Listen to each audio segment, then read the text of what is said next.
centros de financiamiento público. El tercer problema es que nosotros tratamos de avanzar hacia clúster, a una política de encadenamientos productivos que son intersectoriales. En una matriz productiva tradicional, un clúster puede abarcar varios sectores de la clasificación industrial uniforme, ¿verdad? Y entonces ahí tenemos un problema que tenemos que abordar, porque los ministerios, toda la institucionalidad está construida de acuerdo a una clasificación del tipo industria, agricultura, etc. No está construida por una lógica de clústeres ni tampoco muy territorial, especialmente en el caso de Chile, que es un Estado unitario, es un Estado centralizado, ¿verdad? Entonces eso es un problema. Y finalmente hay otro problema que tenemos, pero lo quiero sintetizar, es un problema dinámico. O sea, uno tiene ciertos instrumentos que uno cree que son buenos, pero pueden que no sean buenos y que terminen fracasando. Entonces, la pregunta es cómo en un sistema, en una institucionalidad se logra cerrar la llave de aquellos programas o de aquellos instrumentos que no funcionan, y se abre la llave para aquellos programas y aquellos instrumentos que sí funcionan. Esto es un tema dinámico, esto requiere un proceso de evaluación, y aquí en el proceso de evaluación se requiere también tener claro cómo hacerlo, porque esto tiene que provocar consenso. Y esto tiene que generar acuerdos de que hay que ir cambiando las cosas a lo largo del tiempo.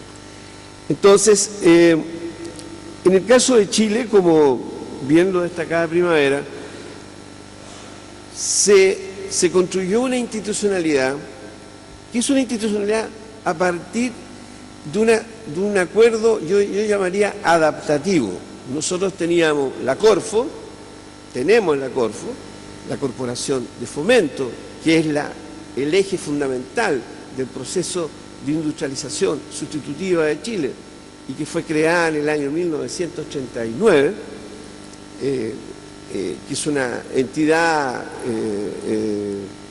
de mucho peso histórico y que también fue importante en los procesos de privatización realizados durante el régimen militar.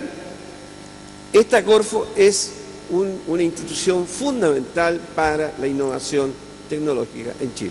Entonces, ahí tenemos una institución. Y la otra es CONICYT. Corfo depende del Ministerio de Economía, CONICYT depende del Ministerio de Educación. Entonces, ¿cómo logramos que estas dos instituciones interactúen? ¿Verdad? Aquí hay un problema de coordinación dentro del sector público.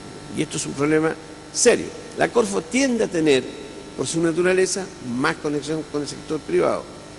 CONICYT menos interacción. Entonces, este es un problema que necesitábamos abordar. El segundo problema que necesitábamos abordar es que la innovación va más allá de la industria, de la agricultura o de los servicios. Hay además, va más allá de los instrumentos que usa CONICYT o la Corfo.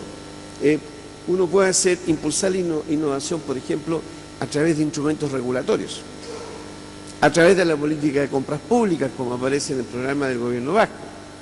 Puede hacer el gobierno electrónico, todo lo que ustedes saben de e-government. Eso tiene impactos productivos muy fundamentales porque induce a la digitalización de las empresas.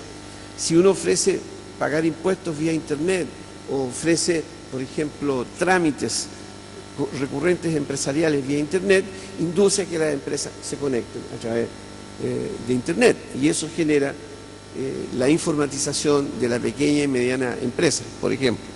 Entonces ahí ustedes ven que hay otros instrumentos importantes que fomentan, que pueden impulsar la innovación. Y además hay instrumentos macro que fueron muy bien explicados acá. Por ejemplo, una política, en el caso de Chile nosotros hicimos acuerdos de libre comercio Y los acuerdos de libre comercio lo que hacen es que te abren mercado. Y al abrirte mercado, inducen a dinámicas de innovación.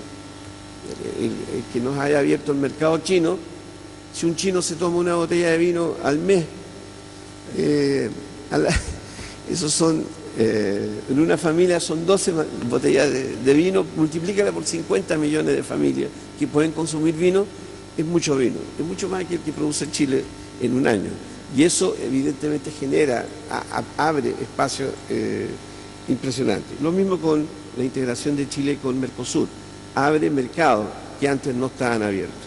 Entonces, se construye este Consejo Interinstitucional con un consejo asesor, porque lo que se buscaba era la participación del sector empresarial, de la comunidad de los científicos, de la comunidad de los ingenieros, como personas, no como representantes de corporaciones, como lo decía Primavera, para efectos de proponer una estrategia de 12 años y un Consejo de Ministros que toma la decisión. Aún es muy temprano para evaluar si esta es una buena institucionalidad o no. Hay críticas a esta institucionalidad. Se piensa que en realidad lo que estamos acá haciendo es una institucionalidad un poco débil para empujar la política tecnológica. Y quizás deberíamos irnos a un Ministerio de Ciencia, Tecnología e Innovación. Dada la tradición chilena, y todo es por ley, y la fuerza de las instituciones están basadas en ley, y el derecho público, tú haces en derecho público lo que el derecho público te autoriza, y lo que no te autoriza estás prohibido de hacer como funcionario público. Entonces, la verdad es que se requiere, algunos dicen, y yo creo que es un debate abierto, de que quizás necesitamos un ministerio de Ciencia, Tecnología e Innovación, que no lo tenemos, y que tenga CONICYT y Corfo, que junte las dos dimensiones, y que tenga mucho más peso institucional. Porque si no, este Consejo queda un poquito sometido a la política macroeconómica dominada por el Ministerio de Hacienda. Y esto genera problemas, porque el Ministerio de Hacienda recortará recursos o ampliará recursos. Y además necesitamos presupuestos plurianuales, como ustedes. Yo miro con envidia que aquí están discutiendo, hay mucho debate, pero están hablando de un presupuesto quinquenal. Yo sé que lo adaptan cada año, pero Chile no tiene eso. Chile tiene un presupuesto anual. Y en este tipo de temas, como los plazos de maduración son lentos, se requieren presupuestos plurianuales. Entonces esto es un debate abierto, veremos qué es lo que pasa en los próximos años, porque vienen nuevos desafíos. Y con esto voy a cerrar. En los próximos 5 años, Chile va a recibir la inversión del orden de $50.000 millones en la minería del cobre, solo en la minería del cobre. Esto va a generar un tremendo problema macroeconómico para nosotros, porque nos va a generar, ya está pasando, una apreciación cambiaria, que le va a quitar competitividad a la industria y a la agricultura. Pero fuera de ese problema macroeconómico, que le pasa a Uruguay, le pasa a Brasil, un poco menos a Argentina, hay un problema tecnológico. Las inversiones son de tal magnitud en el norte de Chile y nosotros tenemos dos problemas: no tenemos agua y no tenemos energía.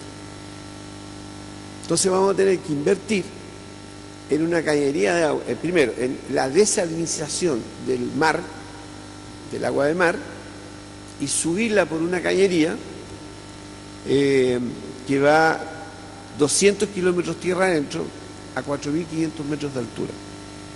El desafío tecnológico de hacer esto, que en Chile nunca se ha hecho, es gigantesco, y la oportunidad para la industria metalmecánica, electrónica y de variados tipos en Chile es gigantesca también, porque son grandes escalas de inversión. La segunda inversión es agua, perdón, el tema de energía. ¿De dónde sacamos energía? Chile tiene mucho cobre, pero no tiene energía. Bueno, vamos a desarrollar la energía eólica. Las empresas mineras están en eso. 50 megawatts. Esto genera energía eólica y solar, es también una gran oportunidad tecnológica, ¿verdad? Y eso requiere planificación estratégica a largo plazo y políticas adecuadas en ese campo. Entonces, con esto les quiero decir, está cambiando todo esto está avanzando a una velocidad impresionante y a Uruguay le está pasando lo mismo.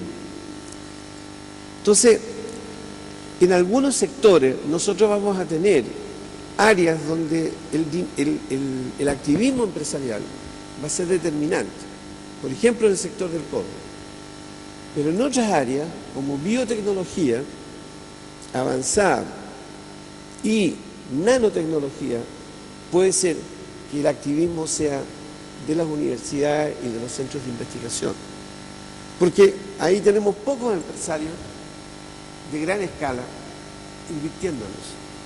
Y lo que tienden a hacer nuestras empresas forestales, como le explicaba ayer en una mesa a mis amigos, es que no es que inviertan en biotecnología, hacen un poco de inversión, pero no mucho. Lo que hacen las empresas forestales chilenas es que invierten en América Latina. Buscan bosque, agua, y lo que buscan son tierras por este lado, porque aquí los eucaliptos crecen a 7 años plazo, no a 15 años, como en el sur de Chile. Y eso le gana, desde el punto de vista de opciones de inversión, yo invierto acá y no invierto en biotecnología, obvio, desde el punto de vista empresarial. Entonces, probablemente aquí, la iniciativa universitaria, de los centros basados en financiamiento público, va a tener que continuar hasta que empate con el emprendimiento empresarial. Este tipo de complejidades son las que tienen que ser abordadas en una política pública que ya en un mundo cada vez más dinámico, en el cual tenemos que irnos adaptando y construyendo institucionalidad. Muchas gracias.